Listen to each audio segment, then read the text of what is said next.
À Antoire, on a mis un dispositif invisible à vos yeux. Ici, grâce à l'Agence locale de l'énergie et un programme européen nommé Citizen, on est capable de mesurer les consommations de chaque classe, heure par heure. C'est magique! Alors, à Antoire, on a expérimenté si le fait d'avoir accès à des données de consommation plus fines, ça pouvait générer des changements d'habitude. Alors, qu'est-ce qu'on a fait? On a mis en place dans des salles de classe des capteurs, des enregistreurs pour avoir accès à des données de consommation à l'échelle de la classe, au niveau de l'éclairage, des prises, des ordinateurs, du serveur de la salle informatique.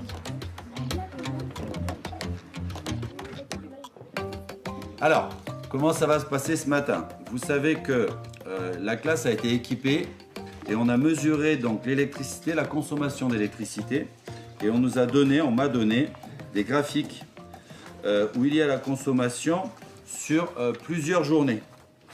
Donc on a mesuré la consommation des prises, donc ça nous montrera la consommation des ordinateurs. On a un deuxième graphique qui est sur les lampes, sur la consommation des lampes. Donc sur les graphiques que vous avez, il y a des valeurs en kilowattheure. Vous ne comprenez pas ce que ça veut dire, mais ce qui est important, c'est que vous pouvez comprendre si on consomme beaucoup ou pas en fonction de la taille de la barre. Que se passe-t-il dans la nuit du 9 au 10 janvier? Vraiment zéro. Non, ça monte, à 16h. À 17h, ça monte un petit peu. D'accord. Donc il est éteint. Alors ici, il était en Veille.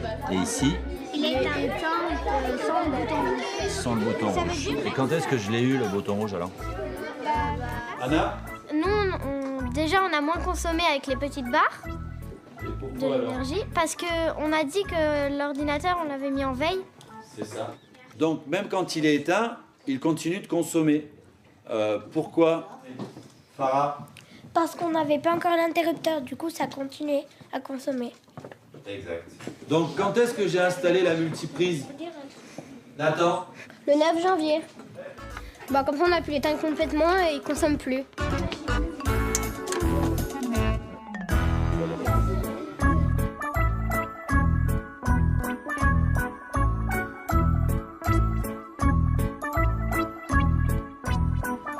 On est à 2900.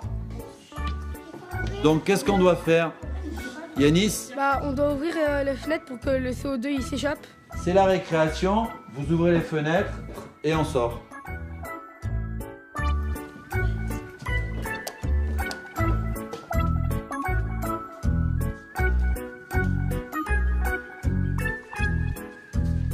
Donc, on est redescendu à 521.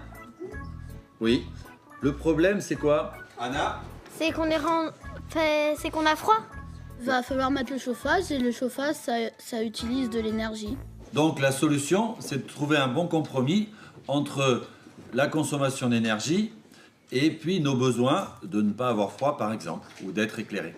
Ça nous a permis de savoir comment gérer notre consommation par rapport à nos besoins. Donc, il n'y a pas que l'école. Quels sont les bons gestes à avoir à la maison, Nisrine? D'éteindre les lumières quand on sort d'une pièce. Installer une multiprise avec un interrupteur et l'éteindre la nuit.